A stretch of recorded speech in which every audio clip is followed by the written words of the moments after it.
Hallelujah. At magandang umaga po sa ating lahat. Amen. At yan po ang blessing ng ating Panginoon.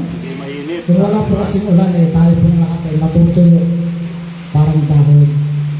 Kaya po patuloy po tayo iingatan ng ating Panginoon. At lalo na po ay nagpapasalamat po ako sa ating pastor, Pastor Peter, Pastor Joanna, Pastor Jerry Ann. Pastor Chilian, sama si Adam, si Pastor Umuwi na muna. At magsitayo po tayo para po usap po natin ng panalangin. Panginoon, maraming ko salamat sa umaga nito. At maraming salamat din po sa pinagkaloob po ng buhay sa bawat isa sa amin. Alam namin, Panginoon, na kayo po ay nandiyan lagi sa aming tabi. At di po kami iniiwan magpakailanman. Panginoon, dinadalangin ko po ito ang aming buong mundo, Panginoon. Lalo na po lahat ng mga pastor namin na wala po dito ngayon. Kayo po ay patuloy po pa sa kanila, Panginoon. At bigyan mo po sila ng karampagan na kasiglahan at kasaganahan ang bawat isa. Sa lalo na po kanila pamilya, Panginoon. Panginoon, inihiling din namin lahat ng nasa balik ng karamdaman. Alam namin, Panginoon, na kayo po ang doktor. Wala na pong iba, Panginoon. Wala na pong dadayin sa inyo, Panginoon. Alam namin, Panginoon, na kayo po ang aming Ama at kaibigan nakatatak sa aming puso. Panginoon, dahil po ang isang tato ng bawat isa. Kayo po ay talagang tato sa aming buhay, sa aming puso. Nakadiin sa aming puso na kayo lamang po ang aming dapat sasambahin. Kung ano man ang anilahan ng bawat isa. Panginoon, alam namin, itabi mo muna ang diablo, Panginoon. Hindi po sa karapat-dapat sa amin. Kayo muna po ang mamula, Panginoon. Alam namin, Panginoon, kami po nababalot ng kasalanan dito sa ibabaw ng lupa. Lalo na po lahat ng mga pastor namin, Panginoon. Lalo na po ngayon ang aming nandito ngayon sa harapan o sa harapan sa aming harapan, Panginoon. Kayo po ang magbigay ng kalakasan upang ipahayag ang inyong banal na salita. In Jesus' name, amen. Yes, hallelujah. At sabihin po, ano po yung natin? Walang kasi tayo nandito kayo. Hey, Pastor, wala pa po tayo dito. Pastor.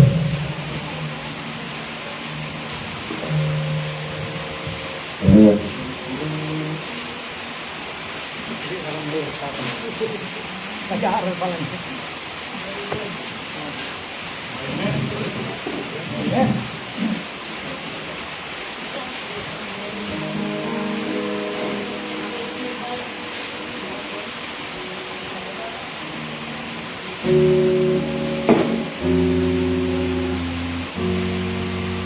Okay, magandang umaga po sa ating lahat. Handa ba tayo magpuri sa ating Panginoong Diyos?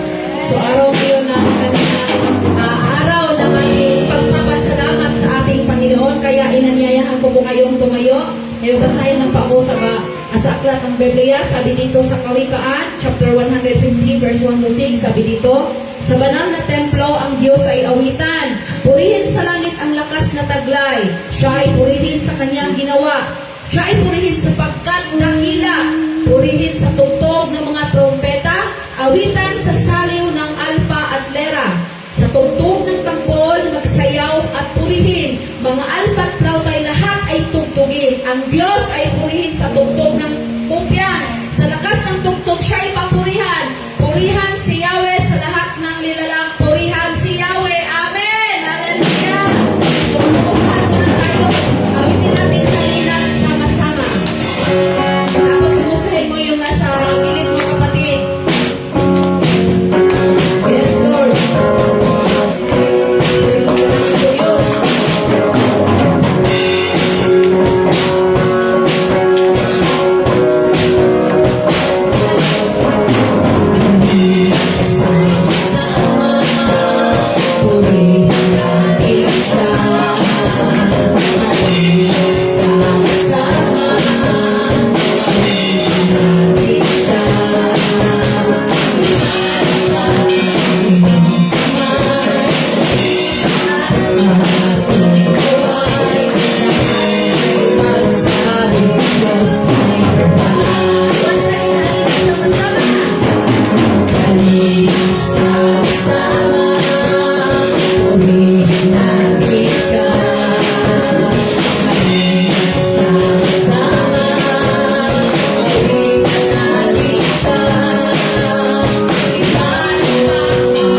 pilit mo ako sa kanya. Sama-sama ka, mabuhay sa malaya.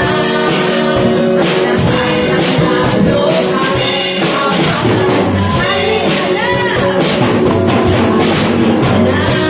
Halika na, humayo na, humayo na. Ipahayan, ipahayan ang pagpapayan.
At gusto po namin na mga oras na ito, amin pong maranasan ng iyong banal na presensya. Hallelujah, we worship you, Lord. Oh, hallelujah, hallelujah. Yes, Jesus. We worship you. Holy Spirit, you are welcome in this place. Hallelujah. As we worship our Lord, as we sing this song, ang puso ko'y dumudulo sa iyo. Hallelujah. Naisip po natin sa mga oras na ito, na maramdaman natin ang kanyang presensya. Maramdaman natin ang kanyang kalinga. The comfort of the Holy Spirit. Hallelujah. The joy, the love, the peace. Hallelujah. Just focus your heart to the Lord to worship Him. Isang tabi po muna natin kung meron tayo. Isang po natin ang ating mga puso, isipan, at aawitan po natin ang Panginoon ayon po sa ating nasa loob. Hallelujah. Yes, Jesus. Oh, hallelujah. Yes, Lord. We worship you, Lord God.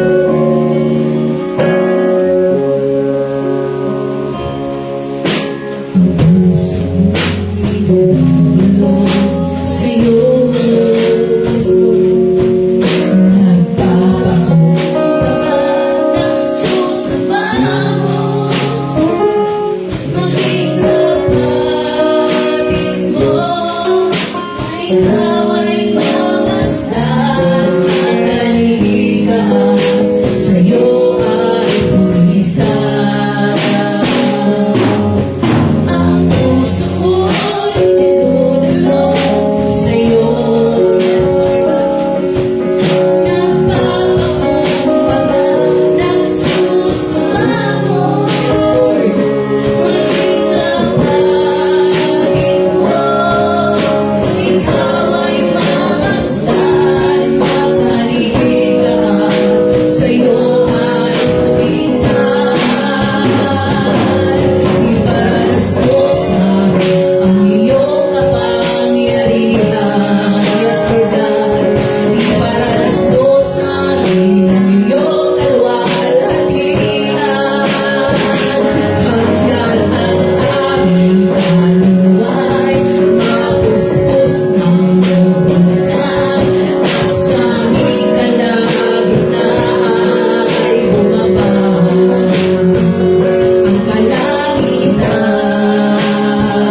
Hallelujah.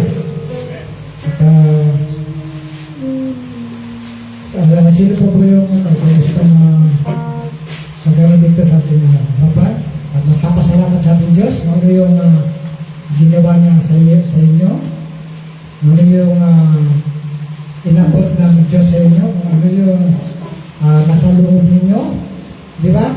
Ang Panginoon kasi parang ano natin, hindi siya siya po ang tunay na ating magulang.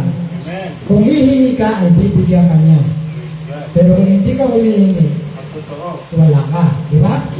Pero kung pinagkatiwala mo sa Panginoon ang iyong buhay at napasakot ka sa Diyos, wala na po tayo ipangamba. Kaya po nasa nandiyan po sa Clark, sabi ko, Lord, ikaw na ang bumagod sa akin. Ikaw na ang may-ari ng aking buhay dahil hiniram ko lang sa iyo ang aking buhay. Di ba? Hallelujah! Maraming salamat sa ating Panginoon. Hanggang sila Pastor JR. Ang po kanyang pamilya dahil praise God! Hallelujah! Yes! Purihin natin ang Panginoon. Alam niyo, sabi nga ng mga ating Panginoon, kahit ilan man kayo, tatlo o dalawa, nasa kabitnan siya. Dahil kung ano man ang pagsubok sa atin, kung ano man ang ating kasalanan, kung kasilaki man ang sapong bato ang kasalanan natin, pero ang pag-ibig ng Diyos, walang kasinlawa. Amen. Diba? Amen. Hallelujah. At sir, gusto mo kanta? Ako? Kumanta. Ano ka, tawag doon? Totoo. Sige. Hindi kahit yun. Hindi ka na kung saan, kung gusto mo kumanta muna, para kasi mas maganda kasi yung tumampagan tayo at umiinit tayo. Diba? Kasi kung nilalamig tayo, magiging yelo tayo. Pero ang pag-ibig ng Diyos, walang katulad.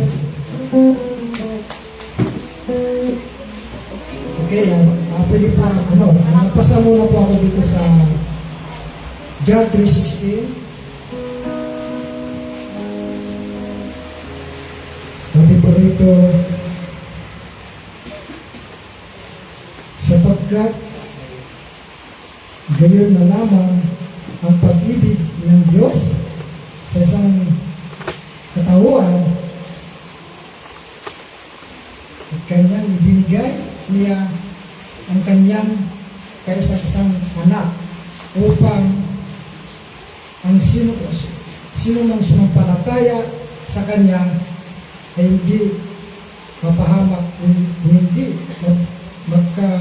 magkaroon ng buhay na walang hanggan. Kita mo na? Dahil ang ating kasalanan, tinubos ng ating Panginoon, kaya ako po'y nagagalak talaga. Iba talaga magmahal ng ating Panginoon. Yes. Buti pa ang ating Panginoon, naalala niya yung gusto natin, naalala niya yung kung anong pangarap natin sa buhay. Kaya sabi ko, Lord, maraming salamat sa binigay mo sa aking trabaho sa Clark. Kasi yung nabubuhat ng malalaki ay hindi ko mabubuhat. Di ba? Amen. Kaya sabi ng Panginoon sa akin, nung araw pa, Patricio, itinilaga kita dito sa ibabaw ng lupa. Ilang beses na kitang pinahiram ng buhay. Sana naman, sa isip at sa puso. Kaya lagi po akong umiiyak noon. Ito lagi patutuo na rin po yung aking buhay. Amen. Noong araw po na yun, nung wala po kay Jesus, ang bahay ng puot sa aking puso. Inggit, pagsiselos, dahil ng ating Panginoon, isinulat niya na ang ating pangalan sa banal na aklat. Ngayon ko po naramdaman ang ilaw. Ilaw ng Ama, ilaw ng tahanan, ilaw ng ating sambahayanan. Kaya sabi ko, Lord, ipakilala mo lahat ng mga pastor sa akin. Ipakilala mo lahat ang lahat ng aming kinakain na araw-araw sa aming spiritual. Kaya po, ako po'y nagagalak. At dumating na sila si Pastor Peter, Pastor Joanna, Pastor Gladys. Lalo na nagkaanak pa po sila. Si Pastor JR sa po kanyang pamilya. Kaya talagang marami po tayo dahil nandiyan po si Jesus. Lagi po tayo pinalalay at sinusubuan ng ating kaluluwa. Kaya nagpapasalamat po ako. Amen, di ba? Nagagalak po ba tayo? Praise God. Isa pa po mga palakpak. Nagagalak po ba tayo? Amen! Yes! Hallelujah! At hintayin po natin si Pastor Jer muna. Ano po yung Mag-shot. Pastor Jer, ano ka muna dito para makilala natin sila, Pastor. Amen. Makilala ka. Hey, good morning po sa lahat. Amen. Una po sa lahat, binabati ko kayo dahil sa araw natin unambahan, ay nagkatuto tayo sa gawain ng Panginoon Kristo. Amen. So, akala namin kanina, hindi na kami makahabol. Talagang yung kulong-kulong, talagang pinilit eh. Yung pagkubakuha na ng kwenta eh. Sabi ni Jebby, ay, dahil ka naman tayo, sabi niya. Dahil hinahabol ko po yung mensahe ng ating Panginoon. So, kung ano po yung mag-mensahe ngayon, ay sana po ay buto tayong makinig at may sa puso natin ang bawat salita ng Diyos. Una-una po, pasalamatan po ang Diyos. Kahit ganito ang buhay natin, karanas tayo ng ibang pagsubok, karanas tayo ng maghihirap, pero huwag kang walang pag-asa. Amen. Dahil nandiyan ang Diyos. Amen. Dahil ang pagsubok, tinitingin ng Diyos kung gaano tayo katatag sa ating pananampalataya. Diba nabasa niyo sa Santiago verse 2, mga kapatid, magalak kayo kapag kayo dumaranas ang iba't-ibang uri ng pagsubok, sabi ng Panginoon. So doon po natin makikita kung tayo ay nanalig sa ating Panginoon Kristo. Dumaan naman ang pagsubok doon, dumaan naman ang hangin, parang hangin po niya, yung habagat, pag dumaan yung bagyo, maraming mapinsala, ang mga halaman, mga puno. So, ganun po ang buhay natin. Pag tayo po ay anak ng Diyos, dumaan man ang pagsubok sa ating buhay, kailangan lagi tayong matatag sa ating pananampalataya. So, yun lang po ang aking masabi ngayon dahil ang Diyos ang dapat natin itaas. Itaas natin sa karangalan Amen. ang kanyang pangalan. So, yun lang po ang aking masabi. Salamat po.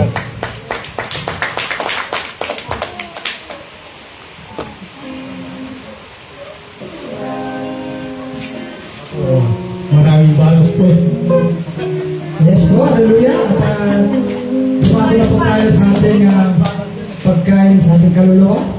Nandiyan po si Pastor Peter. Magandang umaga po, Pastor. Hallelujah. So praise God, magandang umaga po sa bawat isa. Purihin po ang Panginoon at nandito po tayo sa bahay-simbahan. Kasama po natin si Pastor Gia. Hopefully is worth it daw po yung pagpunta niya, no? Malayo po yun. So, akala ko nga, di na kayo makakating kasi napansin ko, wow, tapos may gawain pa sila. Pero mabuti ang Diyos at nakasama natin si Pastor, kasama ng kanyang sambahayan. Amen? So, mamaya, may mission po tayo doon. Hopefully, hindi umulan, no? Hopefully, maging maayos yung ating panahon at sa ganon, makapag-mission po tayo sa Balaraw. At maganda po yung gawain doon. Last week, nandun po kami, kasama si Pastor JR. First time po nakapunta doon. At na-bless po ako sa gawain doon ni Pastor. At nakilala ko po yung mga chairman doon, yung mga leaders ng church. Mabubuti po silang tao. At sila po ay willing na maglingkod sa Diyos sa pamamagitan ng kanilang talento, lakas, opo, na walang bayad. So yan po ay magandang sign na ang Diyos po ay totoo at buhay. Amen? Kasi kung di po ang Diyos ay totoo ay buhay, bakit po sila magbibigay ng kanilang kalakasan, tulungan, kanilang oras para purihin ang Panginoon, di ba? Maraming milyonaryo, bilyonaryo nagpupuri po sa Diyos. Ngayon linggong ito, pupunta ka doon sa iba't ibang lugar, sa CCF, sa mga iba't ibang bansa. Sila po ay nagpupuri, nagpapasalamat po sa Panginoon kasi po ang Diyos po natin ay totoo at buhay. Amen? So alam niyo po, maparat po tayo dahil nasa Panginoon po tayo, isa po tayo sa napili upang iligtas ang ating Diyos. Amen? Nagpapasalamat po ba kayo diyan? Amen. Sa lahat po na nampalataya, nanali kay Jesus, sabi po ay may buhay na walang hanggan. At yan po ang the greatest gift of all. Yan yung greatest possession na makukuha po ng isang tao, yung mayroong kang buhay na walang hanggan. Amen? So, nais ko pong i-share muli.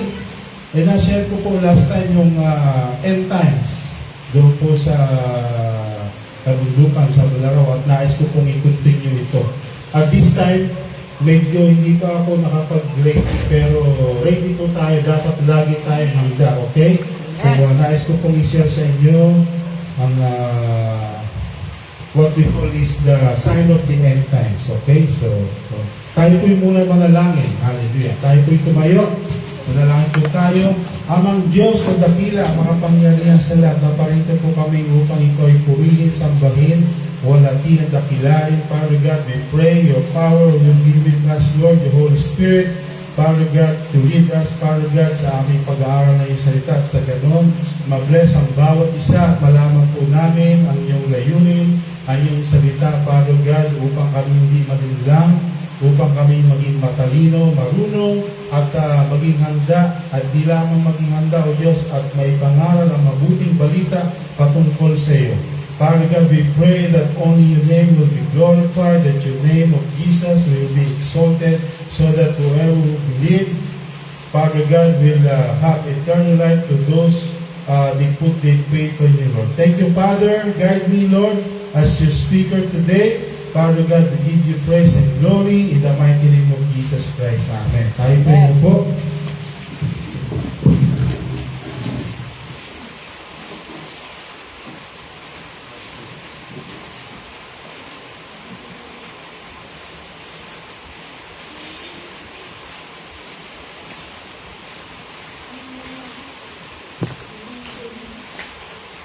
Okay.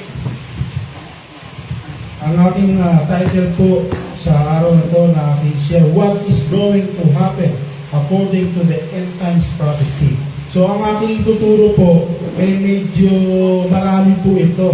Pero sa marami pong pagtuturo about end times, ito po ay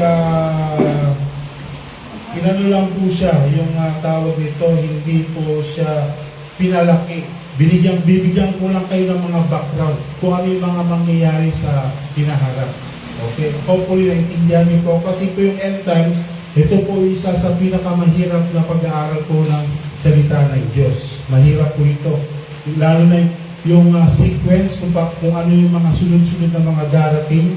Alam niyo po yun, napakahirap po yan. Kaya kailangan po ang isang tao na mangangaral ng end times, una, siyempre, may relationship sa Panginoon. Second, nakapag-aaral po siya ng, either hindi po siya nag-aaral ng Bible School, pero nag-aaral po siya ng Biblia. Kaya, itong pag-aaral po natin, nais ko pong lang ibuod yung mga malalaking subject. Malalaking subject po ito eh. Bawat end times topic, mahaba po yan. Pero gusto ko lang pong i-reiter para sa ganon, marami po tayong matalakay, okay? So it's about end times. Sabi po dito, the Bible has lot to say about the end times. Yun nga po, marami pong masasabi. Actually, 1/3 daw po ng Biblia is all about the end times. Mas malaki pa daw po ito kaysa second lang ito sa salvation, sa faith na topic sa Bible. So, ang Biblia po ay maraming topic about love, patience, kindness, salvation yung una sa lahat. No? Yung pangalawa po ay end times. So, makita po natin na mahalaga po itong subject na ito. Okay, alam natin na si Jesus Christ ay naparito in the first time. Ano pong ginawa ni Jesus? Napako po siya sa krus ng Kalbaryo para po tayo iligtas sa ating mga kasalanan. Hindi po doon natatapos. Kung natapos na po doon na si Kristo ay napako sa krus ng Kalbaryo, pagkatapos wala na, hindi po tapos yung kanyang ginawa. Anong silbi ng kanyang pagkamatay sa krus ng Kalbaryo, hindi naman po siya babalik. Diba? Ano yung purpose ng kanyang pagbabalik? Kasi para po sa kaligtasan po natin. Una, ginawa niya po, He came here as a humble servant. Pag sinabi natin humble servant, si Jesus Christ naging tao. Alam po natin siya po ay Diyos. Pero marami nagsasabi na tao lang po siya.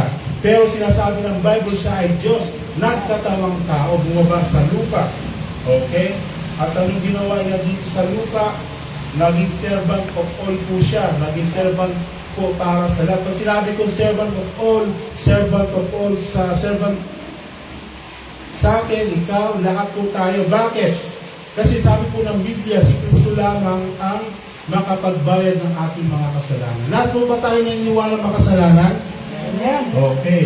Alam mo po ba kung nagkasala ka dito sa traffic in last time, actually, kikwento ko, pagpunta namin sa Mapua kay Blessed Iris, o pagpunta namin dito, orange pa naman yung light, pero nandoon, napapansin ko yung mga tao natatakot doon sa Manila. May mga ganyan lugar Sa Subic po, may lugar doon kung saan pag nagkamali ka, kahit na alam mong tama pa, pero dahil alam nila may traffic enforcer doon, pag nag-left ka, huhulihin ka na. Alam na nila kasi lagi na doon may mga nanguhuli. Doon nangyari po doon sa amin, sa Amapua. Alam ko kung pwede pang pumunta pero dumiretso ako. May traffic enforcer doon, nahuli ako. So, ibig sabihin, nagkasala ako ayon sa batas, di ba? At tapos, nag-usap-usap kami, gusto nila impound yung sasakyan. So, pero sa tulong ng Panginoon, nahipo sila at they let us go. Okay? So, ibig ko sabihin, nagkasala sila. Pag ikaw ay nagkasala, merong penalty. Diba? Sa bahay ninyo, pag ikaw nagkasala sa magulang ninyo, di ba may penalty, may parusa? Sa school, pumunta ka sa eskwelahan, may penalty, pumunta ka sa trabaho, doon sa trabaho namin, mahulihan kang nakipag-away ka doon, pwede kang ma-terminate. Pag ikaw nagkasala sa asawa mo, di ba, meron ka ring pananagutan. So, lahat po tayo ay nagkasala po sa Diyos. At marami po tayong nagawang mga kamalian, di ba? At yun po ay pagbabayaran po natin. Pero salamat na lang kay Jesus Christ, si Jesus Christ ay napapos po sa Kalbaryo para linisin tayo sa ating mga kasalanan. Amen? Hindi na po natin dapat pagbayaran yun kasi dinaya ni Jesus. Dapat po natin palakpakan si Jesus Christ. Dahil alam mo, napakalaki natin nagawang kasalanan, di ba? Nagmura, nakipag-away, nagnakaw, no? So, ang dami po natin nagawang kasalanan, pero hindi mo na pagbabayaran yun. Yun sa dami mo nagawa dahil ginawa na ng ating Panginoon. Ayun nga po, yung naging servant si Jesus Christ sa atin. Nagbigay po siya ng magandang halimbawa. Nagturo siya sa atin. Hindi lamang siya nagturo, nagbigay ng halimbawa. Hindi lamang po siya napako sa krus sa Kalbaryo, nabugbog, nahirapan para po sa atin. Buti pa nga tayo, no? Dahil hindi na natin gagawin yung mapako sa krus. Dapat tayo yung nandun sa krus, ipapako Ano kaya na lang mangyayari, no? Kung babayaran natin lahat yung kasalanan natin. Isipin mo, sister, di ba ang dami, no? Babayaran mo lahat yon, mapapako ka talaga sa krus. Kaya buti na lang, mabuti ang Panginoon. So that's what I'm saying to you na si Jesus Christ as a humble servant, naging alipin po ng bawat isa. Biro mo siya ay Diyos na makapangyarihan sa lahat. Hari ng mga hari, Panginoon ng Panginoon, siya lumikha ng lahat. Nagkatawang tao para lamang paglingkuran tayo. Nakita niyo po yung puso ng Diyos, kung sino si Jesus Christ. Hindi lang po, handa pa po siyang magpatawad sa mga kasalanan po natin. Pag tayo nagkasala, hindi po siya katulad ng tao. Yung ibang tao, magsasawa na magpapakatawad sa kasalanan ng isang tao. Di ba? Ganun na yung tao, no? Amen. Ano? Nagsasawa na pagkasala ng sala, magsasawa sa'yo. Pero si Jesus Christ hindi. Amen? Dahil si Jesus Christ is full of patience, full of love, okay? Full of, siya po ay makapangyarihan sa lahat. Sama-sama na po yun. No? Yung glory ng Diyos, siya po ay nakakaalam sa lahat. Nakikita niya yung future mo na ikaw na masamang tao, ikaw pala ay isang mabuti kasi si Jesus Christ nakikita niya yung puso mo. So, ganun po tumingin si Jesus, hindi po katulad natin. So, I just show to you na who Jesus Christ is. Again, Jesus Christ is coming back kasi po yung kanyang ginawang kaligtasan, yung mission na ginawa niya para iligtas po tayo, hindi pa po ito yung pinakabuo niyang plano dahil muli po siyang babalik. Amen?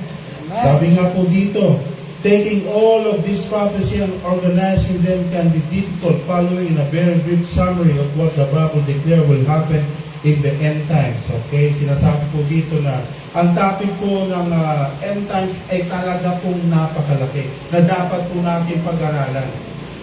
Alam niyo po ang end times, pag pinag-aralan niyo po ito, pagbabalik ng Panginoon, malaking topic po ito. Magiging magiging well-prepared po kayo. Alam niyo po kung ano mga nangyari. Yan po yung ginagawa ng mga scholarship ngayon. Yung mga scholar, tinitignan nila yung mga bansang Israel, tinitignan nila sa Rome, dahil sinasabi nila that will be the center of the Antichrist. Okay, yung Rome, pwedeng gamitin yun, yung Vatican, kasi the false teaching, dahil napakalaki nila, napakalakas, pwedeng gamitin yun ng Diablo na kanyang kapital. Kasi ang word na Babylon, it refers to Catholicism today, okay? I'm talking about spiritually, not the place. Babylon is Iraq, used to be Iraq, pero spiritual matters, nakikita nila na yung Babylon ay yung Catholicism ngayon, na pwede mag-unite. Kasi yun naman po ang ginagawa ngayon ng Pope. Yung Pope ngayon, going around the world, unite niya po yung all kind of religion. Hindi naman po talaga siya katotohanan. Kinukuha na lang nila, ina-adapt nila, gusto nilang pag-isahin. Nakikita po natin yung world religion na mangyayari. Pero po yun, kasi darating yung panahon, sabi ng Biblia, pag yung Antichrist ay naparito, anong gagawin? I-unite niya yung buong religion at sinideclare niya na meron isa lamang religion at siya lamang daw po dapat ang sambahin. Mangyayari po yan. Kaya kung manunod po kayo ng news, yung world nation, yun ang nangyayari sa Vatican na kanyang pagbisita, pag-unite sa iba't ibang mga religion, Hinduism, Muslim, lahat yan, unite niya, pinag-iisa niya. Actually, isa pa pong masama yung nangyayari po sa Christianity. Yung nangyayari po sa Christianity ngayon sa ilang mga sikat na mga ngaral, mga tulad nila Rick Warren, na alam natin na malakas na rin dito sa news, sumasama po sila doon. Sumasama ang church, sumasabay doon sa takbo ng mundo na yun. No, yan po yung mga nangyayari. Sinasabi po in the last days, maging mga Kristyano manlalamig, di ba? Sabi po yan ng Biblia, manlalamig, maging Kristyano. Sabi po ng Biblia, ang marami pong pakikinggan na lang daw po yung mga maganda pakinggan. Yan po ang nangyayari ngayon sa Christian world today. Alam niyo po ba yon? Bakit kaya nakakakuha yung mga iba't ibang religion na malalaking tao? Tulad ng Iglesia ni Cristo, alam naman natin hindi yan katotohanan. Mga iba't ibang new religion, nakakuha sila. Bakit? Si Kibuloy. Hero mo si Kibuloy? Mayroon church yan sa Hawaii. Punta ka sa Amerika, meron sa iba't ibang lugar. Pero bakit siya nakakakuha? Kasi sinasabi niya, siya ay son of God. Bakit siya nakakakuha ng gano'n, no? Kasi magaling po silang salita. Marami pong madideceive na tao dahil po sa good speaking. Yan po ay ginawa ni Satan. Alam po natin yan, di ba? Ginawa niya yan kay Eva at Adan. Kung bakit niya na-deceive si Eva at Adan? So, siyempre, sa mga tokyan. Okay? Kaya po mag-ingat po tayo. Alam niyo po ba yung mga kabataan? Ito sinasabi ko sa inyo, wisdom po yan. Mga eloquent speak. Alam niyo po yung Antichrist na pupunta dito sa mundo, kung bakit na may-unite yung sinasabi ng Biblia, makukuha niya yung world system, yung mga hari, yung mga prince, yung mga matatalinong tao. Bakit sila papanig? Dahil sa deception ng Antichrist. Magaling po siya magsalita. Magiging katulad siya ng Panginoong Yesus, no? Actually, sabi pa ng Bible, yung Antichrist, no? Mabubuhay din katulad ni Jesus Christ. Kasi sabi po sa Biblia, babarilin daw po yung Antichrist at siya ay mabubuhay. No? Mabubuhay siya at wow, nang nakita ng tao yon, una kasi sabi po ng Bible, yung mga tao, pag namatay itong Antichrist na nabalit o namatay, no, ang mga tao sa mundo ay malulungkot. Pero bigla siya nabuhay at nabuhay sila. Sinong katulad ng Antichristo na ito? At sisambahin na po siya na napakaraming tao na deceive na po siya. Ginawa niya po yung deception ginawa niya po, may tawag po doon kinounterfeit niya yung resurrection of Jesus Christ at marami po na nilang. Bakit? Kasi hindi nila alam yung bakit kaya nandidisip ang isang tao? Ikaw, bakit ka? May tanong ako sa iyo. Meron pupunta sa iyo ng kabataan, di ba? Magtuturo siya sa iyo ng mga real estate. Ganyan, halimbawa. Bakit ka kaya niya magdidisip? Bakit kaya kanya makukuha? Dahil magaling siyang sales stock. Sales stock lang yan. Sales stock. Yan po ang nangyayari ngayon sa iba't ibang religion. Kaya mag-iingat po tayo. Sales stock talking. Akala mo Jesus Christ. Pero pag nandudoon na kayo, nabago na. Binago niya na. Marami pong ganyan na mangyayari ngayon. Yan po ang sinasabi po ng Biblia. Kaya po, kayo tayo mga kabataan, tayo ay kailangan mag-ingat. Paano po natin yan makaka-counterfeit? Paano po tayo magiging handa para hindi po tayo malinlang ng mundo? Anong gagawin natin? Kailangan natin mag-aral ng salita ng Diyos. Tingnan mo, nandito ngayon ako sa harapan. Dito pa lang, kaya ko kayong i-deceive. Kaya ko kayo i-counterfeit. Kaya ko kung gusto ko lang ko kayo i-deceive, pwede mangyari yun. Pwede mangyari yun. Pwede ko kayong lokohin ngayon. Kasi hindi nyo alam yung word of God. Okay, dahil hindi nyo alam yung word. Kaya po ang pagsisimba, hindi lamang po nakaupo dyan. Kailangan po talaga kayo mag-aral. Kailangan alam nyo yung salita ng Diyos para hindi kayo mag-isip. Paano mo malalaman na hindi ko kayo niloloko? Dapat alam nyo rin yung sinasabi ko. Kailangan, paano mangyayari yun kung kayo ay mag-aaral din? Alam niyo ba, marami na rin pastor na nanloloko ngayon. Marami yan, pwede silang magsabi na born again sila. Pero iba, yun ang nangyayari yan, no? Kay pastor, sa isang pastor doon, alam ko kung ano na yung pangalan niya, meron siyang hawak na 50 church, nakisama siya sa isang missionary, tapos nalaman niya, ang kanyang katuruan hindi pala nababasa sa Biblia. Alam mo, nangyari na split yung church niya, nang humiwalay siya doon sa church, kasama yung maraming niyang simbahan. Nag-isip po sila. Kasi akala niya, Christian yun. Hindi niya napag-aralan ng gusto. Ganun po, kaya kailangan po tayo dahan-dahan bago tayo bumitaw. Pag-aaralan mo muna kung sino ba talaga to. Kasi bisa nakikita natin yan sa dulo. Ganun po ang deception. Bibili ka ng lupa. Sabi nila, maganda ito. Nakita mo naman maganda. Diba? Ayun pala, may problema pala yung lupa dahil di ka nag-aaral. Ayun pala, nakasanla. Ayun pala, may iba pang may-ari. O sino, dahil sa hindi ka nag-aaral, di ikaw ngayon yung nawalan, di ba? Ganun, yun yung ibig ko sabihin. In the last days, mangyayari po ito. Sinasabi po ito ng Bible. Okay? Marami pong deception, false Christ, antichrist, false prophet, false teachers. Mangyayari po yan. Kaya kailangan po lalo na in the last day. Alam niyo po, ang napapansin ko, in the last days, meron pong benefits saka may bad things. Yung benefits po in the last days, all this internet na nakukuha natin, makakapag-aral ka na po sa Bible, through YouTube lang, Facebook, nakikita mo na yung mga magaling magturo, di ba? Makikita mo yan, online ka lang. So, isang benefits yun. Pero marami din mga nagdi-deceive. Nagagamit din yun. Nagagamit din yun, no? Kaya, again, dito sa last days na to, kailangan kakita ko, dapat ang mga kabataan ngayon, kailangan dahil sa marami na, ito yung sinasabi ng Biblia, isang prophecy. In the last days, yung knowledge ay magiging rampant sa buong mundo. At nakikita natin yan. Dahil nga sa mga media. Alam niyo ba, pwede na kayo mag-mekaniko through YouTube lang? Pwede, di ba? Pwede ka lang matuto mag-electronics through YouTube. Pwede ka lang mag-negosyante through YouTube. Iba-ibang mga karunungan na nandiyan na sa YouTube, magre-research ka lang. Gusto mong matuto about your sickness? Punta ka lang ng YouTube, mga halamang gamot, no?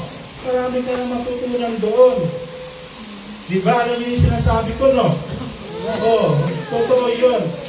No, ito po yung knowledge na nagarampang sa mundo, pero again, nagagamit din po ito ng Diablo. Kailangan po nating mag-ingat. Ibig ko sabihin, kailangan po tayo in the last day, yung mga church ngayon, kailangan po talaga tayo mag-aral, yung mga kabataan. Kasi nasa last day na tayo eh. No? Maraming manloloko dyan. Kailangan na maging knowledgeable po tayo. Malaman po natin yung truth.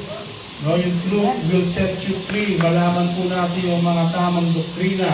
Kailangan po natin yan na mag-get at makuha. At sa ganon, hindi po tayo magdala doon sa mga mangyayari ng mga deception at mga nangyayari na ngayon. Tingnan mo na lang sa Pitpit. Ilan sa mga kasama natin doon, dating daan. Si Eri Soriano, napakagaling magturo niyan, di ba? Kung di mo alam yung salita ng Diyos, may hila ka yan dahil magandang magsalita si Eli. Nagpapatawa, nagkagalit, nagmumura. Yan ang gusto ng tao. Entertainment, di ba? Ay, gusto ko itong tao kasi parang okay siya, hindi ako naboboring, di ba? Hindi katulad ng pastor, boring. Pero sa kanya, parang may drama palagi, may bugbugan. No, minsan ganyan ang tao. Gusto ng tao, may bugbugan. Kaya yun, pakinig ka ng pakinig, gagansa na deceive. Tignan mo, nangyari sa Pitpit. Maraming na-deceive doon, nasama-sama, ganun. Bakit sila nasama doon? Kasi lack of knowledge. So kaya nga sinasabi ko po sa inyo, it's not enough to hear our pastor. I'm not saying not coming here. Actually, this is one of the, you have to go to church, but you have to have your own study. Sinasabi ko po, kailangan maging seryosuhan po tayo in these last days, okay?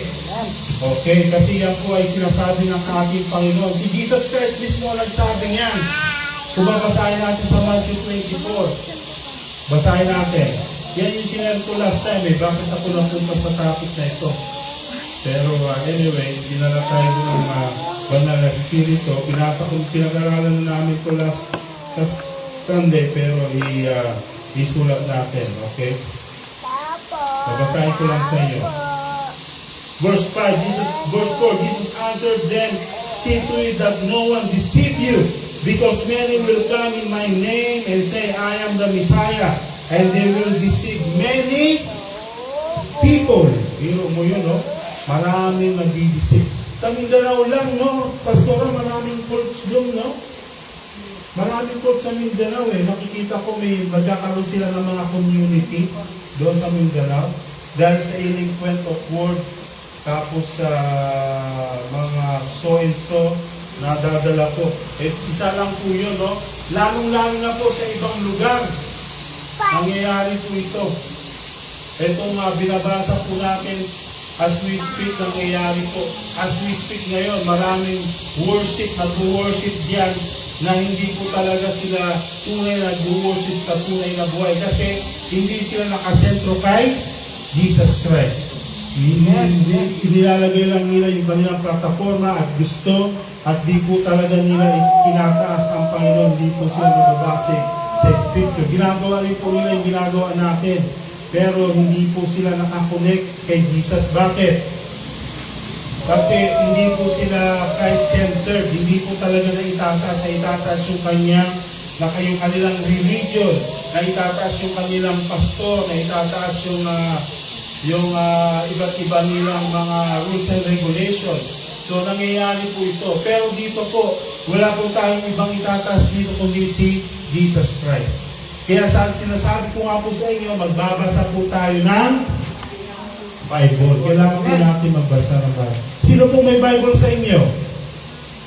Okay. Kung wala kayong Bible, pumunta lang kayo sa app. No? Dito, meron po kami internet. Nasa app na po yan. Sa mga cellphone. Sino po may cellphone? Lahat, no? Kayo, may cellphone ka? Meron, ikaw. Meron, ikaw. Biro mo, ikaw. Lahat tayo may cellphone. O sino may Bible sa inyo? Ikaw, may Bible ka? O, wala. Biro mo, may cellphone siya pero walang Bible. Ikaw, may Bible ka? O, biro mo yan, di ba? Yan ang truth ngayon ang nangyayari. Maraming may cellphone, halos lahat. Dalawa pa, pero walang Bible. Pero pwede ka magkaroon ng Bible kung i-download mo yung Bible doon sa app mo. Okay? So download mo yon para may mabasa ka. All in yun. Kung gusto mo pa ng English, kung gusto mo ng Kapampangan, meron. May Bisaya pa, Cebuano, Tagalog, Bicolano. Libre lang yon. So i-download mo yan. Okay? So, yan makakatulong po sa atin, okay? Babasahin ko, verse 5, because many will come in my name and say, I am the Messiah, and they will deceive many again, no? Pangalawang sinabi na ni Jesus Christ to. Alam mo po ba, pag sinabi daw po sa Bible na twice ni Jesus Christ, truly, many times, tulad ng sinabi dito ni Jesus, talagang ibinigay ni Jesus Christ na mangyayari.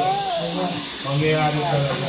So, again, we have to be aware, okay? So, again, back to po tayo sa topic natin. Christ will remove all born-again believers from the earth in an event known as the rapture. Alam niyo po ba yung rapture of the church? Sino po nakakalam the rapture of the church? Okay, the rapture of the church, ito po yung sinasabi po sa 1 Thessalonians 4:13-18 para po natin na malaman po ito. Nais ko pong may magbasa. Pastor, pwede niyo pong basahin?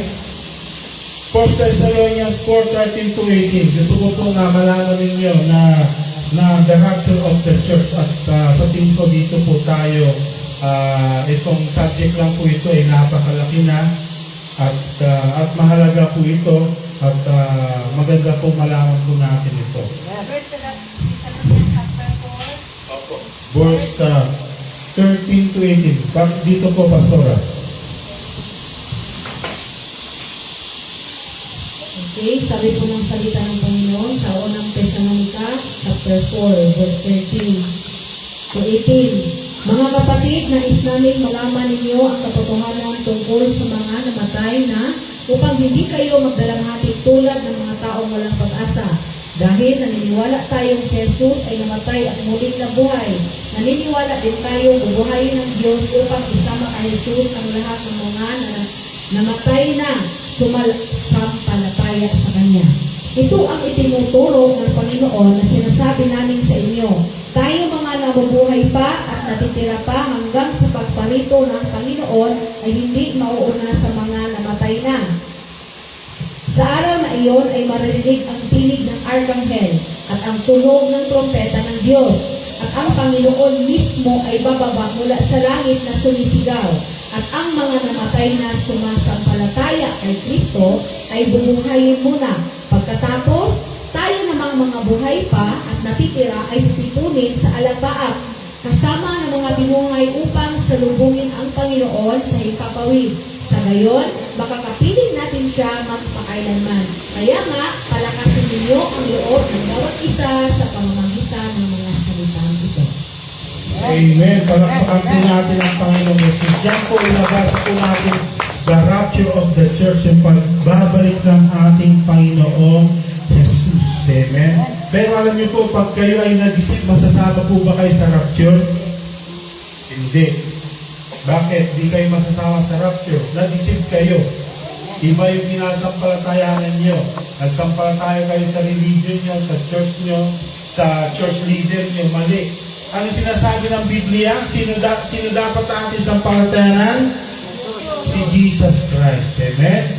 Hindi si Eli Soriano, hindi si Manalo, hindi si Pope Francis, hindi yung malaki mong organization, no other than our Lord Jesus Christ. Ako ba ay nagiging mahigpit o malupit? Hindi naman, di ba? Sinasabi ko yung totoo kasi yan yung sinasabi ng Bible eh. Yan ang sinasabi ng Bible. May Pope Francis pa yan. Meron bang leader of the church na magliligtas sa'yo? Meron bang religious organization na magliligtas sa'yo? Wala. Si Jesus Christ, the person of our Lord Jesus. At ito po ay relationship mo. Hindi dahil papa mo si Patricio, maliligtas ka na. Iniisip mo ba yun? Hindi dahil sa papa mo ay pastor, si Pastor JR, maliligtas ka na. Hindi dahil sa kaibigan mo si pastor, maliligtas ka na. Hindi, di ba? Personal mo to relasyon sa Panginoong Jesus. Personal mo to. Pag sinabi natin personal, yung paglakad mo sa Panginoon, hindi ito nababatay kay pastor, kay nanay mo. Okay, ito ay personal mo. Kaya kung mahal mo yung kaluluwa mo, kung mahal mo yung sarili mo, kailangan ikaw mismo ay magkaroon ng personal na relationship. Pag sinabi kong personal relationship, yung paglakad mo sa Panginoon, yung prayer life mo, yung study life mo, yung mission life mo kay Jesus Christ. Personal ito. Personal mo to. Hindi dahil sa ikaw ay nandito na, ligtas ka na. No. You have to have personal. Dito po ang church po, ang reason ng church, ito po ay para magdala po sa atin sa katotohanan, mag-say ng truth, encourage ka.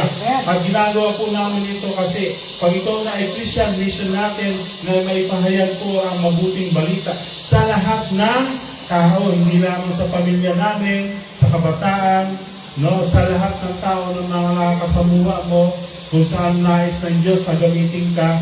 Yan ang trabaho ng isang Kristyano. Pag ikaw na ay Kristyano, yan ay maging katungkulan mo na. Kasi pag ligtas ka na, sabi nga ni last time, nag-usap-usap kami sa sasakyan. No, pag ikaw, sabi yata ni Pastora Jonah yun, pag ikaw ay ligtas na, hindi pwede na hindi ka mag-share. Kasi laging nasa puso mo, laging dinadala ka doon kasi yung banal na Espiritu. Hindi ka mapakali, hindi ka masaya pag hindi ka makapag-share ng Word of God kasi si Jesus Christ ay nasa sa iyo na. Pag si Jesus Christ ay nasa sa iyo na, parang wow ka na mag-share ng gospel. Sino na nakakadama yun na gusto mag-share ng gospel? Yeah, si Brother Patricio sila. Pas kayo, nadadama nyo na po ba yun? Na gusto nyo na mag-share ng gospel? Oh, wala ha? So, mag-iingat. Tinanggap nyo na ba si Jesus Christ? Nasa sa inyo na ba yung Holy Spirit? Ha? Mga kabataan, nasa sa inyo na? Bakit nasa inyo na si Jesus? Paano mo masasabi na ang Holy Spirit nasa sa inyo na? Dahil? Okay, praise God. Kunti-kunti na nakapag-share si sister. Okay, ito sila Brad. Ayan, malakas mag-winsol yan, no? Okay, kasi ang banal na Espiritu siya nakatulong doon. Alam mo, pag mission sa Panginoon, hindi lang naman yan always preaching. Baka iniisip niyo ay, pag kay Jesus Christ na ako, lagi na lang ako magsishare ng gospel, mali yun. Alam mo yung Holy Spirit nandiyan yan sa inyo, yun ang kapantay yan. Okay, yan ang magpuprotect sa iyo laban sa diablo, sa mga manluloko. Yan ang magdadala sa iyo. pag merong sakuna, pag may mga kaaway o mga hindi maganda, yung banal na Espiritu na sa'yo, yan yung nag-aalis sa'yo sa masama, nag-comfort sa'yo, nagpapala sa'yo, pag kailangan mo ng tulong. Okay, yan ang banal na Espiritu, dadalhin ka sa mga tao na kung saan para ipagpalain ka ng Panginoon. Yung sinasabi ni Jesus Christ na ang mga tao na nasa Kanya ay i-bless ng Panginoon. Totoo yun. Yung Holy Spirit na sa iyo, yan ang mag-guide sa iyo kung saan ka mapapagpala. Kung ikaw ay kung gusto mo mapagpala ng gusto, yung Holy Spirit na yan, nasa obedience mo yan. Pag kayo ay nag-obey sa Panginoong Jesus, mas lalo niya i-increase yung i-increase niya yung growth mo. The level of your obedience, siya rin yung magdadala sa iyo sa mga tao. Siya rin yung magbibigay ng wisdom. Okay, yan po yung sinasabi ng Bible. I'm talking to you about the Bible. You want wisdom, you ask the Lord. You want healing, ang banal na Espiritu nandiyan yan. Kayamanan, yan ang tunay mong kayamanan. Okay? Bakit kasi? Pag tayo nawala dito sa mundo, yung banal na Espiritu na nasa sayo through Jesus Christ, yan yung silyo na ikaw ay ligtas. Pag mapapalitan mo ba ng kayamanan yun? Mababayaran mo ba ng kayamanan, kagandahan mo, kalakasan mo? Hindi. Through our Lord Jesus Christ, di ba? So, yun ay tunay na riches, okay? So, babalik po tayo sa 1 Thessalonians 4. Ito yung blessed hope na sinasabi ng Panginoon sa mga tao na nakipag-isa kay Kristo. Balang araw, imminent return of Jesus Christ, pwede mangyari ngayon, bukas, next year, itong imminent return of Jesus, we call the rapture. Ito yung tinatawag na pagdagit ng Diyos na binasa ni Pastora. Sinasabi ng Biblia sa 1 Thessalonians 4, pag ang Panginoon ay sa kanyang pagbabalik, okay, yung mga namatay dahil kay Kristo, una niyang bubuhayin. Bubuhayin niya muna yung mga namatay kay Kristo. Pagkatapos yung mga buhay pa, katulad natin, pag dumating siya, bigla tayong kukunin, kislat, mata at mawawala po tayo dito sa mundong ito. Dahil hindi naman po talaga tayo sa taga-mundong ito. Amen? Pag ikaw ay ligtas na, meron ka na doon lugar sa langit. At naalala mo yung sinabi ni Jesus Christ sa kanyang mga apostol, I have to go. Bakit? So that I can prepare a place for you. Kung may place ka, pag ikaw ay Kristiyano, may sinta ng banal na Espiritu, bigla kang kinuha ng Panginoon, meron tayong mansion doon.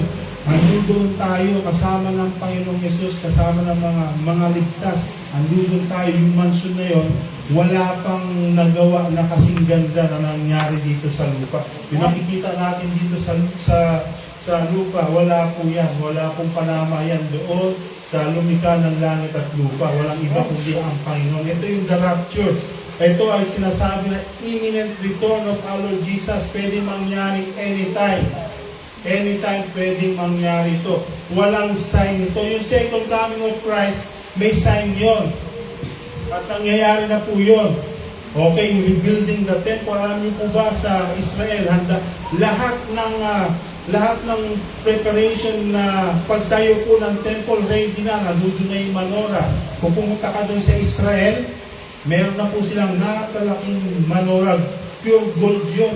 Ando doon pag nagbisita ka. Ilalagay yun sa temple. Pag yung temple ay naitayo na, ilalagay yung menorah ngayon doon. Yun po ay dinonate ng isang Ukrainian Jew billionaires. Pinagawa niya yun as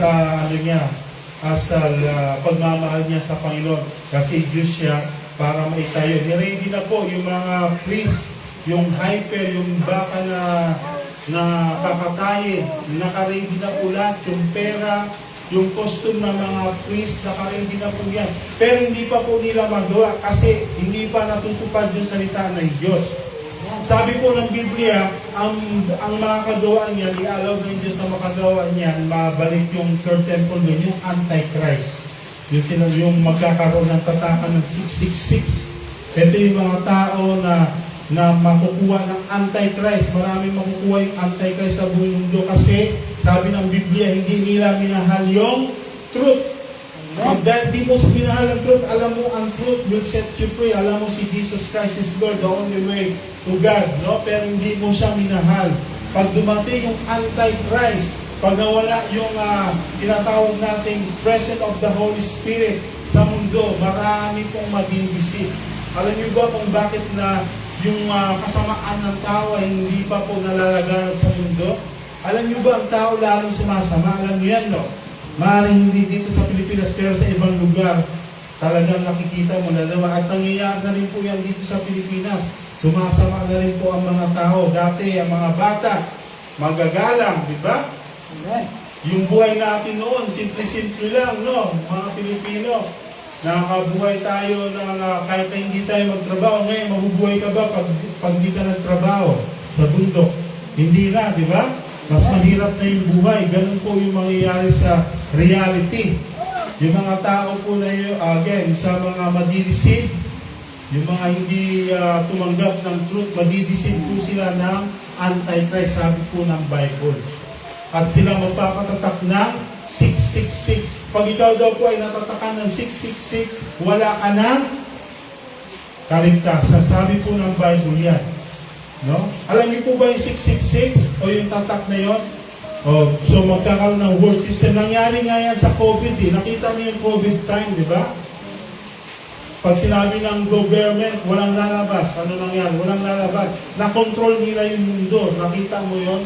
Parang ano yun foretaste na mangyayari sa inaharap. Mangyayari po yun. Akala mo kaya mong talunin yung government, pero nakita natin, wala pala tayong magagawa, no? Wala pala tayong magagawa. Mas maganda pa sa kabundukan. Mas maluwag doon sa kabundukan, nakakatakbo-takbo ka pa doon. Actually, sabi ng Biblia, magtatakbuhan daw po talaga ang mga tao sa kabundukan. Kaya, ilan sa mga kaibigan ko sa barko, naniniwala sila sa post-trib. Ibig sabihin ng post-trib, no, sa Bible, ito yung bago dumating yung rapture, yung sinasabi ko sa inyo, dadaan daw muna sa Great Tribulation na 7 years. Maghihirap kasi ang Antikristo, ayon sa Bible, maghahari siya sa mundo ng 7 years. I-allowed yun ng Diyos. Ayun, malalaman mo ang pagbabalik ni Jesus Christ yun. Kasi sabi sa Biblia, pag na-rapture ang church, pag yung Antikristo ay nalaman mo, 7 years magbilang ka. 3.5 years, tribulation yon. Mabigat na parusa na gagawin ng Diyos. Ibabaksak niya yung kanyang mga puot, yung horsemen, ganon, matindi yun. Tapos yung 3.5 years, mas matindi yun. Talagang mabigat yun. Sabi ng Bible, nako, matindi po yun. Yung papadala ang Diyos ng locus na ang tao pagka na pwede pahirapan ng tao na napakatindi. Gusto nila lang mamatay pero hindi nila magawa. Kasi yung locus na yun, hindi sila papaitulutan na mangyari yun. Biro mo yun. Sabi ng Bible, gusto na nilang mamatay pero hindi nila nagawa. Kasi yun nga yung parusa na pag instinct ng locus na yun, no? Pagkatapos marami pa pong event, yung 3.5 years yung mayayari, yung Antichrist persecute yung Israelites kasi i-declare niya na siya na ay Diyos. Una, itong Antichrist na to, peace treaty muna siya, gano'n, peace, peace, peace, love, love, love. Pero in the end, kasabi, i-declare niya na siya ay Diyos. Ito yung Antichrist na bibigyan ng authority ng Diyos na ipatayo yung temple. Again, sinasabi ko sa inyo yung end time prophecy, kung pag-aaralan nyo yung temple ngayon, lahat yun ay ready na. Hinihintay na lang yung Antikristo na magpapatay nyo. Okay, pero ready na po sila. So, sinasabi ko natin na nandun po tayo. At marami pa pong masasabi ko sa inyo, pero yung time natin po ay short. Again, pupunta po tayo sa rapture of the church. Ito po yung imminent return of our Lord. Pwede kunin ng Diyos agad yung mga ligtas na. Pag tayo ay kinuha ng Panginoon, okay, makasama na natin ang Panginoong Yesus at anong mangyayari dito sa mundo, yung mga naiwan, okay, yung mga tao na hindi tumanggap kay Jesus, yung mga tao na fake Christian, yung mga tao na walang Kristo sa kanyang puso, hindi ligtas, pupunta po sila sa great persecution dito sa mundo. Pwede kang hindi naman mag-persecute, pero tatakbo ka sa takbo ng mundo. Kasabay ka kang anti-Kristo. Tatanggapin mo lang siya. Magpapatatak ka ng siksiksi. Pero wala kang kaligtasan, hindi ka na kay Jesus.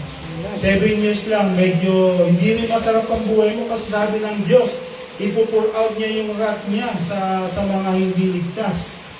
Mas matindi pa nga eh. Mas mainam pa rin yun sa Panginoon kasi sabi ng Biblia, mas protektahan ng Diyos yung mga nasa Kanya. Kasi ang magpapahirap naman ang Panginoon sa may kontrol ng lahat. Hindi pa rin si Antichrist. No? Si hinahayaan lang ng Diyos na mangyari yung mga ilang gusto ng Antichrist pero God are still in control. Kaya sa panahon nyo, mas mainam pa rin na ikaw ay kay Jesus Christ. Amen? Amen. Konting hirap lang sa hindi pagsama sa mundong ito, sumasama kay Jesus kasi pag ito ay Kristiyano that time, mas lalong mahirap. Alam niyo po ba, dahil as a Christian country in this nation, nakaka-pre-worship tayo sa Panginoon, alam niyo po sa ibang lugar, tago po ang kanilang pag-worship. No? Dahil sila ay nasa ibang religion, tulad ng punta ka sa Hindu. Hindi ka ba basta-basta doon makapag-share, matatakot ka, lalo na sa mga Muslim. Medyo ma-aware ka kasi pwede kang mahuli doon. Alam niyo po ba, magbibigay lang ng isang tracts daw doon, may katumbas daw po yata yun, 7 years of imprisonment. Pagka pupunta ka doon sa radicalism ng mga Islam, mahirap po yun. No? Kaya, pero doon sa mga lugar, sa ilang naman mga lugar sa Middle East, open naman po sila.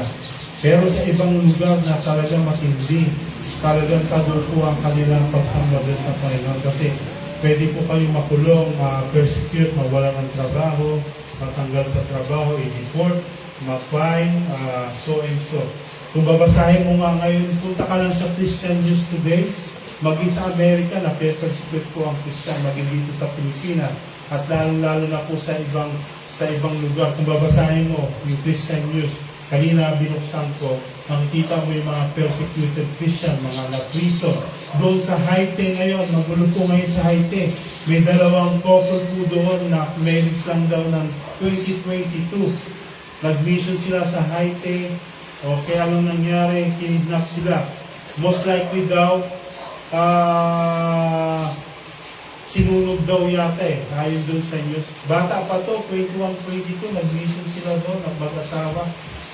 So, may mga nangyayari ngayon sa Haiti, walang control po yung government nila doon. Mahina yung government. Kaya ginagagawa ng mga gangster doon yung gusto nila i-kidnap o ransom, gano'n. So itong 2 missionary nito, pumasok sa mission place nila, kinidnap, pinatay. So, nangyari ayon sa news, pinadala yung kanilang body doon sa Amerika at patay na po yung 2. So, yan po yung mga world news, ilan lang po yan. Pero, again, sinabi na po yan ng Bible, okay? Sinabi na po yan ng Bible, mangyayari po yan kung ito talaga ay maglilingkod sa Panginoon, mag-mission ka, pwede mangyari yan. Pumunta ka nga lang ngayon sa Mindanao sa Tawi-Tawi Pero hindi naman alam niyo po, pag sinabing Mindanao, natatakot yung tao, hindi naman lahat. May mga lugar lang doon, sa mga Muslim area, no, na medyo aware ka. Pero kung ikaw ay dadali ng Diyos doon, walang imposible. May mga mission na ganyan. Okay, hindi naman puro death. Pero kung sinabi talaga ng Diyos, pumunta ka doon may mga mission na gano'n, mababasa ka. May mga missionary na mga nagtagumpay kasi ayun ang nilog sa kanila ng Diyos, sumunod sila. Maganda, pinagtatik sila ng Panginoon at maganda yung naging result. Pero hindi naman, pag tinawag ka ng Panginoon sa lugar ay hindi naman ibig sabihin na hindi mangyari yung sinasabi ko sa inyo. Pwede rin kung ano yung kalooban ng Panginoon, ayun ang mangyari. Amen? So, ganun po ang Christian, kailangan po ready. ready po. Kailangan tayo ay nakasurrender. Everything. Kaya sabi ng Bible, everything you have to surrender to our Lord Jesus Christ. Kasama yung iyong buhay. Yun naman sabi ng Bible, ang ating buhay hindi na po sa atin. Ito ay galing na sa Panginoon. Ang Diyos ang nagbayad dito. Binuot po tayo ng Panginoon Diyos ng kanyang buhay. Kaya naman, dapat ibigay rin natin ang ating buhay sa Panginoon. At ito ipapalit ng Panginoon ng buhay na walang hanggan doon sa langit. Okay? Ang langit po ay tunay at totoo. Totoo po yan. Okay? Totoo po ang langit. Okay? At yan ay ipapalit ng Diyos sa atin. Dito sa mundo ito na full of sorrow, trouble. Okay? Suffering. At papalitan nyo ng Diyos doon sa buhay na walang hanggan. Kung bakit na mga apostol, ibinigay nila ang kanilang buhay. Alam niyo ba yung mga apostol ni Jesus Christ? Most of them are died. Maaaring isa lang po yung buhay, si John. Isinulat niya yung Revelation. Pero yung mga apostol ni Jesus Christ, they are died, persecuted po. Lalo na yung mga early church. For the hope of what? Heaven. For the hope of resurrection. Kapalit na langit. Okay? So again, last word na po, yung rapture of the church, pwede pong mangyari anytime. Okay? Pwede tayong punin ng Panginoon.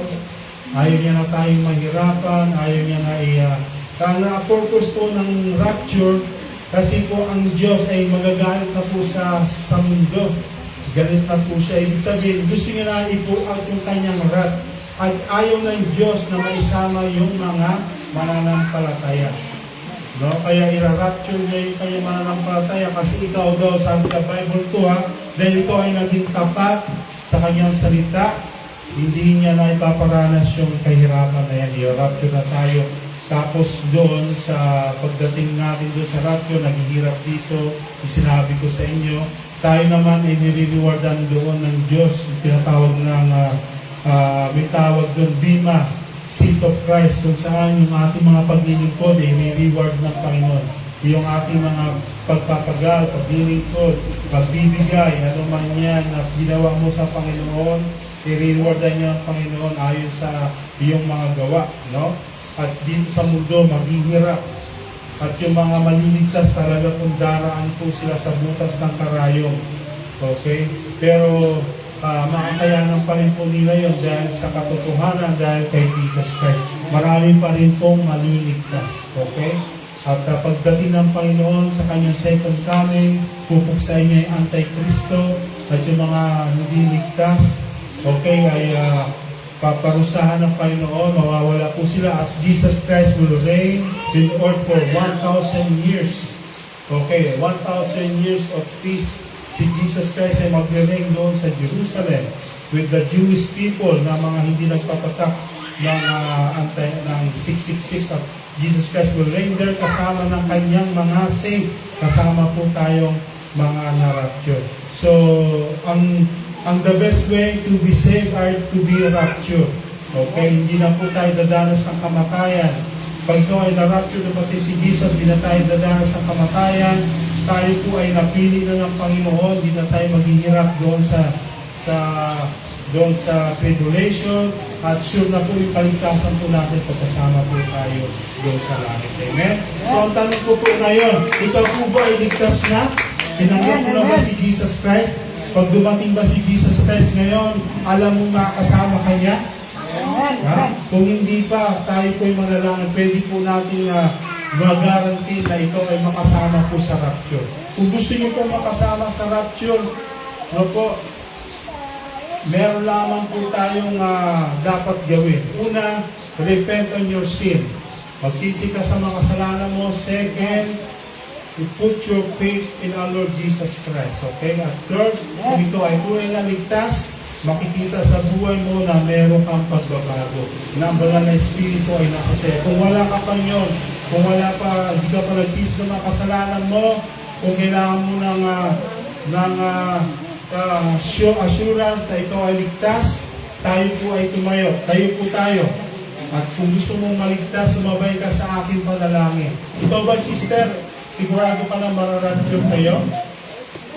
Nakakasama kayo sa rapture pag dumating si Jesus Christ? Ha? Okay, yung iba, hindi pa, no?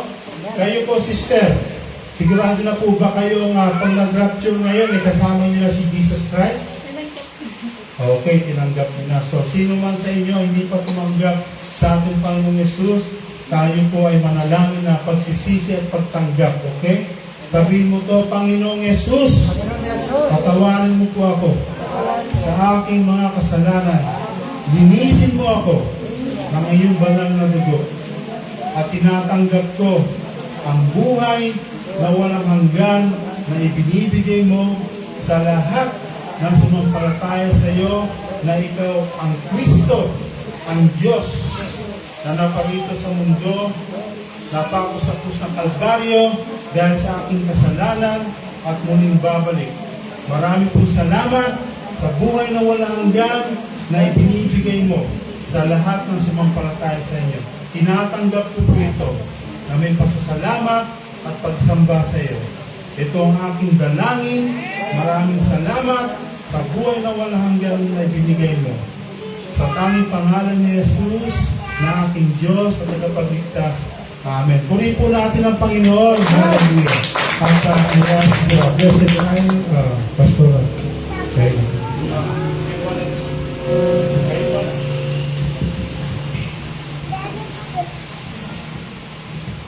Okay, maraming salamat po dahil kita mo naman, no? Talagang ang ating Diyos ay sinabi ng Panginoon, Patricio, kung saan yung pangalan ilalagay kita doon, tanggap ko. Kasi alam ko, anak ako ng Diyos. Diba? Amen. Papagkatiwala ko ng aking buhay. Kasi, ari mo ba yung, ang takot na yan, dito lang sa ibabaw ng lupa.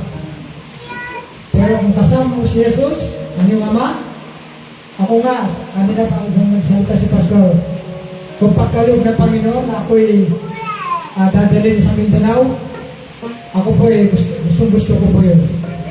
Para makita naman ng ating Ama kung tayo ay ready na. Diba? Alam ko ba yun? Bakit natatakot ako sa kamatayan? Dahil nandiyan ang ating Ama, ang ating Panginoon. Diba? Ang buhay natin ay hiram lang sa Kanya. Kaya nagpapasalamat po tayo ngayon sa bagay ito ay tayo po nakapag ano na naman ang ating buhay, ang ating kaluluwa, nakakain, at tayo sinubuan, walang alinlangan. Kaya tayo po papasalamat sa ating Panginoon. At ito po ang ating pastora sa po tapos ating prayer.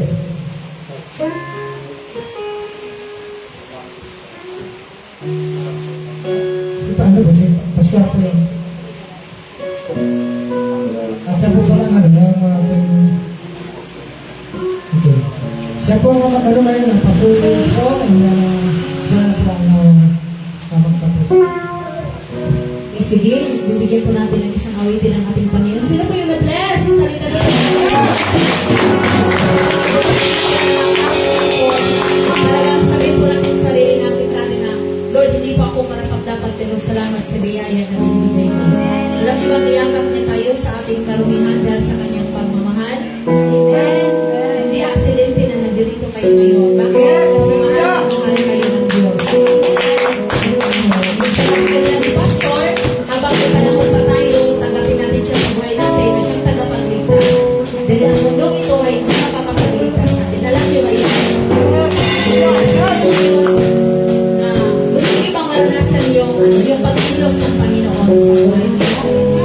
Nakikita ko kasi itong tanto dito na may papasabi talaga yung Panginoon sa inyo.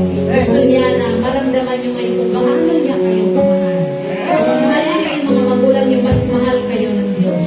So, malinawin natin to, nahanyan ko kayong ipikita yung mga mata niyo at damdamin niyo ang pagmamahal ng Panginoon. At sa oras na ito, pwede niyong sabihin, Lord, tinatanggap ko kita na aking tagapagligtas ng buhay ko. At ipapangako ko po sa inyo na kayo po ay aking paglilingkuran habang ako'y nabubuhay. Hallelujah. Habang kinakanta natin ito, sukdulang bigaya. Magpasalamat tayo sa Panginoon sa kanyang salita na natin narinig ngayon.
natin siya through giving.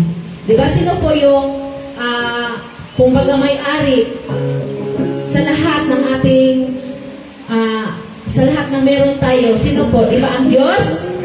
So na pong ibabalik natin sa Kanya yung para sa Kanya. Okay? Kahit isang sentimo kung galing yan sa puso, i-bless tayo ni Lord ayon po sa ating kasiyahan sa pagbibigay. Diba? Kasi binigyan niya tayo ng lakas para tayo makapagpanap buhay, binigyan tayo ng Panginoon ng magandang katawan. Hindi natin magagawa ang lahat ng mga bagay kung wala yung biyaya ng Panginoon sa ating pisikal. No? Kaya sa oras na ito, inanayahan ko po si Pastor.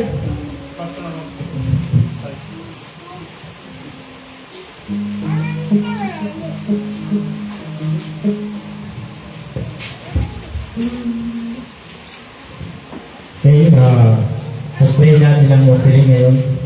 Dahil ito ay pinakamahalaga bilang paghantol sa ating Diyos na buhay. Dahil sa lahat ng bagay ay pag-aari ng Diyos. Amen? So, yung taos puso na galing sa ating kalooban, wala pong sapilitan na pagbibigay sa ating Diyos. Dahil ang Diyos din ang magbigay sa inyo na higit pa doon na dahatin pa sa inyong mga biyaya. Kaya pag-pray natin sa tumayo po tayo. Panginoon, salamat po Lord sa umaga nito. Salamat sa mensahe mo na narinig namin ngayon, Panginoon. Huwag niyo pong ayahan na mawala sa aming kaisipan kung ano man narinig namin ngayon ng mensahe mo, Panginoon. At patuloy mo pong ikwenta sa aming liig ang mga salita, Panginoon. Dalangin, Panginoon, salamat po Lord sa umaga nito. At salamat sa mga kapatid. At salamat kay Pastor Peter at kay Tito Patricio at sa kanyang pamilya. At salamat sa aking mahal sa buhay. At salamat po sa aking mga anak, Panginoon. Dalangin, Panginoon, salamat po sa bawat magbigay ng offering ito ay patuloy mo mapalain ang kanilang buhay, pasaganayin ang kanilang pamumuhay, at patuloy mong bigyan ng biyaya mo, Panginoon, sapagkat ikaw ang Diyos na naglikha ng langit at lupa. Salamat po, Diyos, sa umaga ito. Tinataas ka namin, Panginoon, sa pangalan ni Jesus. Amen.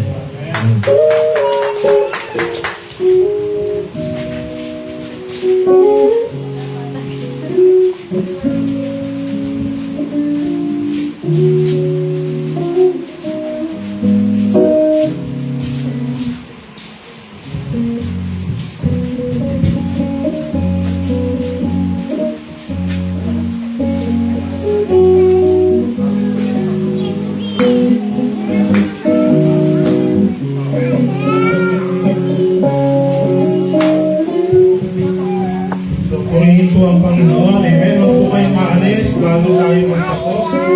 Di ba po tayo tapos? Announcement lang po ito. Mamaya pupunta po tayo sa Balaraw. Okay? So, sabi po sa Masofian. Sino may gusto sumama, mamaya po gagamitin din natin kulong-kulong. Hopefully magkasya, no? Pero yun po ang plano mamaya. Ano oras po tayo pupunta doon, Pas? Alas 3? Alas 3, okay. So, pahinga po tayo. Tapos, may lunch po tayo ngayon. Hindi pa po tayo nagtatapos. Mag-aawitan pa po tayo dahil maraming naiwan kanina. So, itutuloy po natin yung praise and worship dahil maaga pa. So, Helen, mag-street preaching po sila. Hopefully, makabalik po sila, okay? Kaya mag-pray po natin sila Pastora at kanyang may bahay at sila po ay gamitin ng Diyos maitili. Meron pa po tayong announcement, Pastor? Meron pa ba? May mga announcement pa tayo? So every Sunday po, no? Every morning, dito po tayo. 9 o'clock, okay? Dito tuloy-tuloy po natin to for the glory of God. Amen? Masaya po ba kayo? Okay, hopefully masaya po kayo. Again, we are here to glorify Jesus, okay? Not the pastors, not the church, but Jesus Christ. Feel at home at welcome po ang lahat na gustong makipag-fellowship sa atin. Amen? So, as pastora for pagpuni sa Panginoon natin. tayo na. Ating purihin ang ating Panginoon. Sino po yung nangangalak na purihin ang ating Diyos? No? Sa mga palakpak natin, siya po yung nangangalak sa buhay natin. Nakikita niya na sinasabi niya doon sa langit, ay, ang galing ng mga anak ko, pinupuri nila ako. Galing yung kasiyahan ng Panginoon, napapurihan siya. Nasasabi ng Biblia, kung ang tao daw ay hindi napupuri, ang kanyang papupurihin ay ang mga bato. Hindi tayo papayag na yung mga bato ang papupuri sa Diyos. Dapat tayo kasi tayo yung mga nilalang niya.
Tayo mananatili po.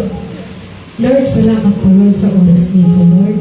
Patuloy nawa, Lord, ang iyong salita ay tumingin sa aming mga puso at kailanman, Lord, na iti mananatili, Lord. Patuloy nawa, Lord, na ikaw ang aming maitaas sa oras nito, Lord. Wala kaming ibang Diyos na sinasamba, pinupuri, kundi ikaw lang ang aming maitaas sa oras nito, Lord. Lord, salamat po, Lord, sa bawat nakarinig ng iyong salita. Patuloy mo pagpalain ang bawat isa, Lord, at patuloy pagpalain ang bawat kanilang pamilya, trabaho, anuman, Lord, na kanilang ginagawa, Lord. Patuloy nawa, Lord, ingatan mo sila, Lord. Salamat din po, Lord, sa nagbahagi ng iyong salita, Lord. Patuloy mo pagpalain. Ingatan ang kanyang pamilya, Lord. Patuloy nawa, Lord, wala ang aming mapurihan, Lord. Salamat po, Lord, maging sa aming pag-uwi, Lord, na patuloy nawa, Lord, na ikaw ang siyang mag-ingat, Lord. Ingatan mo kami, Lord, hanggang kami makauwi na maayos. Lord, salamat po, Lord, in Jesus' name. Amen.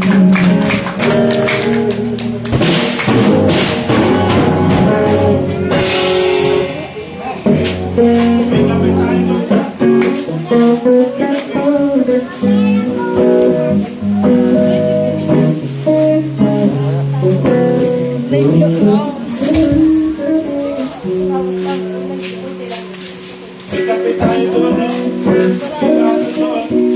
Ikaso doon.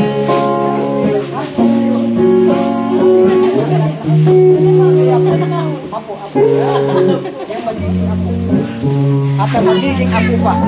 Amen. Tinagal na yung kangangin nila yata, eh. Happy na yan.